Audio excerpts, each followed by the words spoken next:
Assalamualaikum warahmatullahi wabarakatuh. Jumpa lagi dengan saya untuk melanjutkan pembelajaran sebelumnya. Namun sebelum dimulai, lebih dahulu untuk berdoa ya, agar kegiatan kita berjalan dengan lancar. Pembelajaran daring kelas 4 mata pelajaran Bahasa Indonesia, tema 4, subtema 1, 2, dan subtema 3. Kita mulai subtema 1.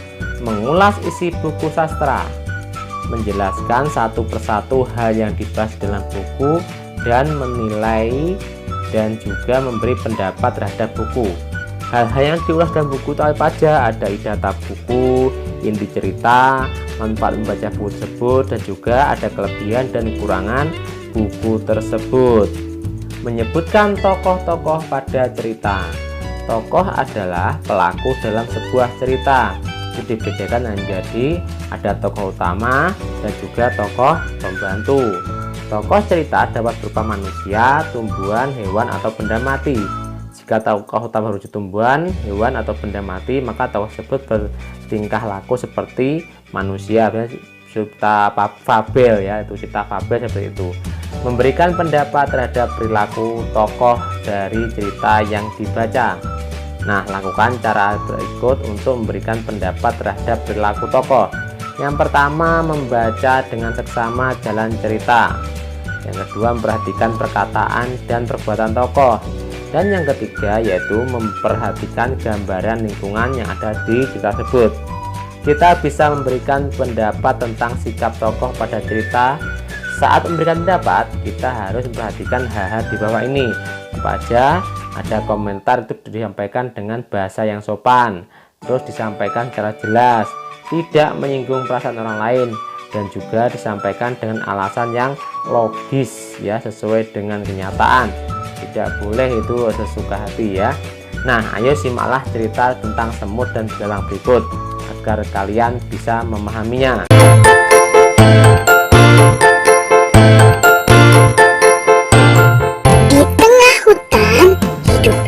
Kawanan semut yang sangat rajin.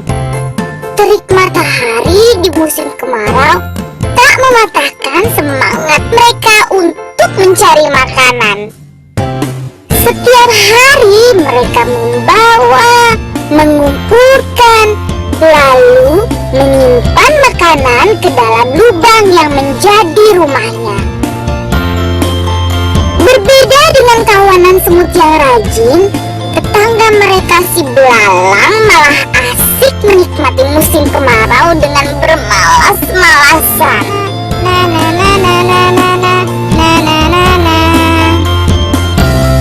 Suatu ketika, kawanan semut rajin itu lewat di depan belalang yang sedang asik bernyanyi sembari memainkan gitar kesayangannya. Hai semut, apa yang sedang kalian lakukan? Kami sedang mengumpulkan makanan untuk persiapan musim hujan. Ah, buat apa? Musim hujan kan masih lama. Lebih baik bersantai dahulu. Ayo sini, bernyanyi bersamaku. Semut tidak memedulikan perkataan belalang. Mereka kemudian berlalu meninggalkannya.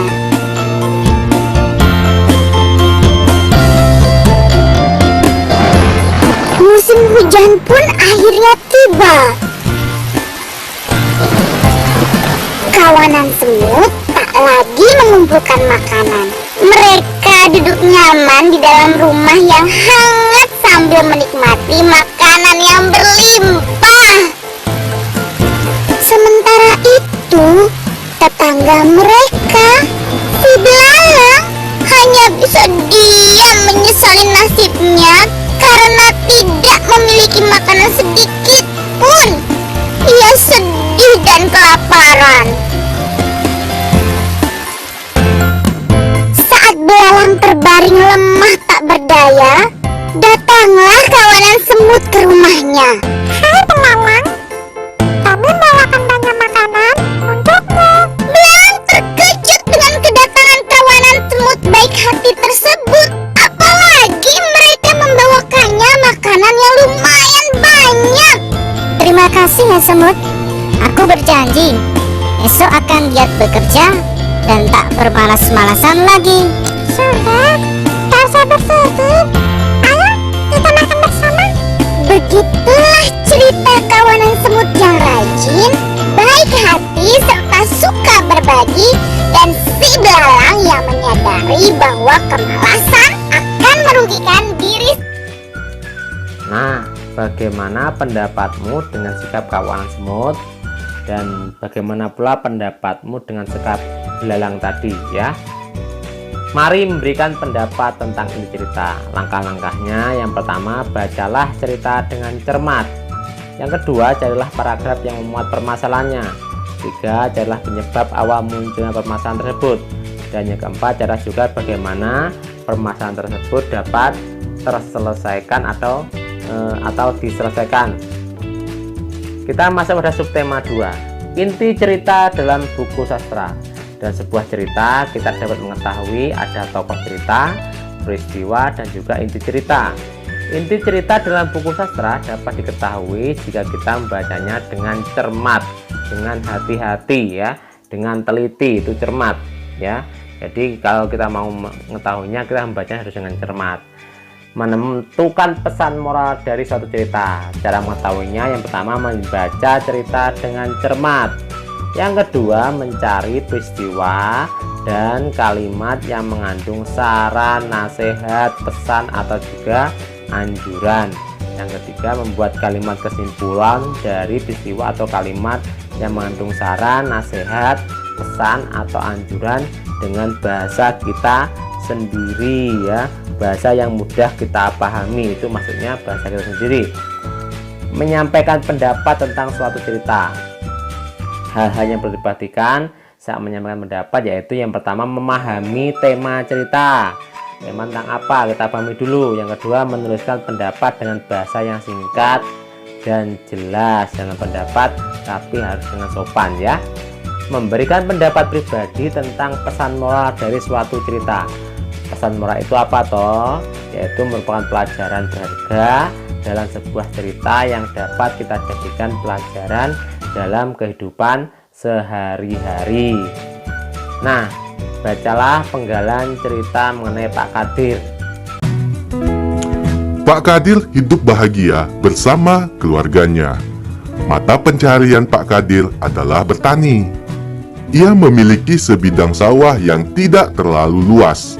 Namun, berkat kerja kerasnya, hasil sawah tersebut dapat menghidupi keluarganya. Suatu ketika, wabah hama menyerang sawah para petani. Pak Kadir sangat sedih. Ia mengalami kerugian yang besar karena serangan hama tersebut. Namun, Pak Kadir pantang menyerah dan tetap bersemangat.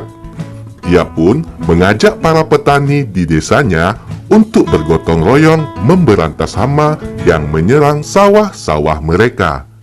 Akhirnya, mereka berhasil mengatasi kesulitan yang dihadapi. Dari cerita tersebut didapatkan bahwa tokohnya yaitu Pak Kadir dan para petani lainnya. Peristiwanya apa? Yaitu terjadi serangan wabah hama di sawah para petani. Inti cerita yaitu Pak Kadir dan para petani mengalami kerugian karena sawah mereka diserang hama. Namun berkat kerja keras dan kerjasama mereka, kesulitan tersebut dapat diatasi bersama. Nah, itu adalah cuplikan dari sebuah cerita ya, penggalan sebuah cerita. Jadi pesan moral pada cerita tersebut adalah setiap masalah harus kita hadapi dengan semangat dan pantang menyerah, dan juga dengan kerja sama. Kalimat yang menunjukkan pesan moral pada dalam cerita tersebut adalah namun Pak Kadir pantang menyerah dan tetap bersemangat. Ia pun mengajak para petani di desanya untuk bergotong royong memberantas hama yang menyerang sawah-sawah mereka.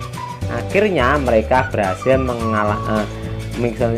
menangani ya kesulitan yang dihadapi. Itu bukan mengalami tapi menangani kesulitan yang dihadapi.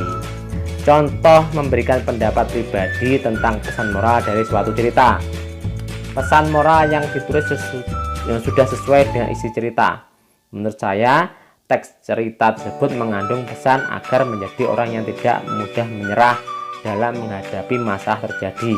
adalah contoh ketika memberikan pendapat tentang pesan moral dari sebuah cerita. Jadi ada kata menurut saya, nah itu ciri khas dari pendapat ya. Itu tentang pendapat mengomentari sebuah cerita. Kita masuk pada subtema 3, pendapat pribadi tentang cerita dalam dongeng. Dongeng adalah cerita yang tidak benar-benar terjadi. Di dalam dongeng terdapat unsur-unsur cerita seperti tokoh, alur, dan pesan moral. Sebelum beli pendapat, kita perlu membaca dongeng dengan cermat ya. Alur itu jalan cerita ya, jalan cerita dari awal sampai akhir. Menilai komentar terhadap kejadian suatu dongeng. Kita dapat berkomentar setelah mengetahui suatu kejadian dalam cerita. Kita juga bisa mengemukakan komentar teman apakah sesuai dengan cerita yang sedang berlangsung atau tidak. Ayo simaklah dongeng Kelinci dan Kura-Kura berikut ini. Di sebuah hutan ada seekor kelinci yang terkenal mampu berlari sangat cepat. Namun sayang, kemampuannya itu membuat dia menjadi sombong. Pada suatu hari, Kura-Kura, Keong, dan Bekicot sedang bercakap-cakap. Tiba-tiba, kelinci datang menghampiri mereka dengan sangat cepat. Debu yang berterbangan membuat 3 hewan tersebut batuk-batuk. "Hai kelinci, bisakah kamu menghargai teman-temanmu?" teriak Kura-Kura dengan kesal. Mendengar perkataan Kura-Kura, kelinci berhenti dan berkata, "Mengapa aku harus mendengarkan perkataan dari hewan lamban sepertimu? Pasti kalian iri karena tak mampu berlari secepat aku. Kalian hanya bisa merayap pelan-pelan." Kura-Kura tidak terima jika dia dan teman-teman diejek seperti itu. "Jangan sombong kau kelinci. Kalau berani, mari kita lomba lari," tantang Kura-Kura. Mendengar tantangan dari Kura-Kura, kelinci pun tertawa. "Hahaha, baiklah, aku akan memberimu pelajaran tentang arti kecepatan dan kemenangan." Akhirnya, mereka memutuskan untuk mengadakan lomba lari. Bekicot dan Keong pun ikut mendukung Kura-Kura. Lomba lari pun dimulai. Kelinci dengan mudah memimpin lomba dan berlari jauh di depan Kura-Kura yang berjalan lambat. Karena merasa sudah menang, kelinci berniat mengejek Kura-Kura. Kelinci memutuskan untuk beristirahat sejenak di pohon dekat garis akhir. Dia mengira kalau Kura-Kura masih sulit menyusulnya. Kura-Kura yang pantang menyerah terus berjalan walaupun dengan lambat. Tak lama kemudian, dia melihat kelinci sedang tertidur pulas di bawah pohon. Kura-Kura terus berjalan dengan pasti. Kura-Kura berjalan dengan hati-hati agar kelinci tidak terbangun. Beberapa saat kemudian, Kura-Kura pun sudah mendekati garis akhir. Kelinci akhirnya terbangun dan kaget bahwa Kura-Kura sudah menyusulnya. Dia langsung berlari dengan cepat untuk menyusul Kura-Kura. Namun sayang, Kura-Kura sudah berhasil melewati garis akhir dan memenangkan pertandingan. Kejadian apa yang sedang terjadi dalam dongeng Kelinci dan Kura-Kura? Lalu bagaimana pendapatmu tentang kejadian dongeng tersebut? Nah, kalian bisa mengemukakan pendapat kalian tentang dongeng tersebut ya. Menyampaikan isi dongeng dengan menggunakan peta pikiran. Banyak cara untuk menyampaikan unsur-unsur suatu dongeng. Salah satunya menggunakan peta pikiran. Ini bikin kotak-kotak, tanda panah-panah nih ya. Masih ingatkah kamu tentang dongeng Kelinci dan Kura-Kura? Nah, kita perhatikan dulu ya peta pikirannya. Di sini sudah saya siapkan. Coba kalian nanti dicermati dengan baik. Perhatikan peta pikiran berikut. Yang di tengah warna oranye, judulnya apa? Di Kelinci dan Kura-Kura. Nah, tokohnya siapa? Ada Kelinci, Kura-Kura, Bekicot, dan Keong. Terus awal ceritanya bagaimana? Kura-Kura mengajak Kelinci lomba lari. kelinci menerimanya dan mengira akan menang dengan mudah. Ya, itu awalnya. Terus akhirnya bagaimana? Akhirnya kura-kura berhasil sampai lebih dulu ke garis finish atau garis akhir dan mengalahkan kelinci. Pesan moralnya apa? Janganlah berbuat sombong dan menganggap rendah orang lain, tetapi tetap semangat dan gigih dalam mencapai sesuatu. Yang jangan sombong siapa? Kelinci. Yang tetap gigih semangat siapa?